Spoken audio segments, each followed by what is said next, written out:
नाही, पण ज्या बायका बोलतात ना की आम्हाला म्हणजे घरचं काम जास्त होतंय, त्यांच्यासाठी तुम्ही इन्स्पिरेशन आहेत. म्हणजे घरचं काम करून सुद्धा तुम्ही रिक्षा चालवताय. मस्त. आज मी काही कामानिमित्त बाहेर गेलो होतो आणि आज कामगार दिनानिमित्त मी एक अशी गोष्ट पाहिली जी शब्दापेक्षा जास्त काही सांगून गेली. रिक्षा स्टँडला थांबलो तेव्हा काही वेळात समोरून एक रिक्षा आली आणि बघतो तर काय, एक महिला आत्मविश्वासाने रिक्षा चालवत होते. रिक्षात बसल्यावर मी त्या ताईंना विचारलं की तुम्ही कधीपासून रिक्षा चालवताय. त्यावर त्या ताई बोलल्या की शिकून तर 4 वर्ष झालीत, पण बाहेर चालवायला आत्ता काही दिवसापासून चालू केलंय.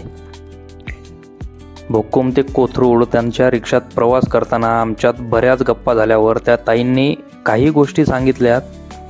त्या आधी जॉब करायच्या, पण त्यांना काही ते जमलं नाही, म्हणून त्यांनी हा निर्णय घेतला. त्यांच्याकडे 2 गाड्या आहेत. त्यांचे मिस्टर आणि त्या ताई ते दोघेही गाड्या चालवतात.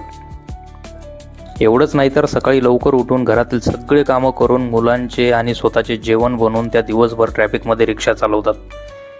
त्यांचं हे सगळं ऐकून आणि त्यांची जिद्द बघून मला त्या ताईंचा खूप अभिमान वाटला. कसं आहे ना, काही लोक म्हणतात परिस्थिती खूप कठीण आहे आणि काही लोक त्या परिस्थितीलाच हरवतात.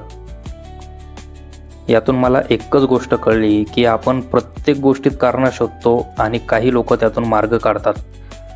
समोर त्या ताई काय बोलल्या ते ऐका. बरोबर.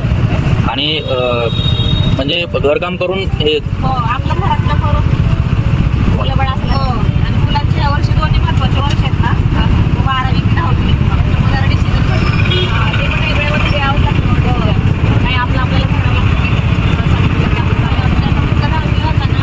त्याला सोडायला वगैरे काय लागायचं ना, त्याला एकट्याला माझ्या जॉबमुळे त्याला एकट्याला जावं लागेल. असं फील व्हायचं दिवसभर डोक्यात याच्या बाबतीत नाही करायचं.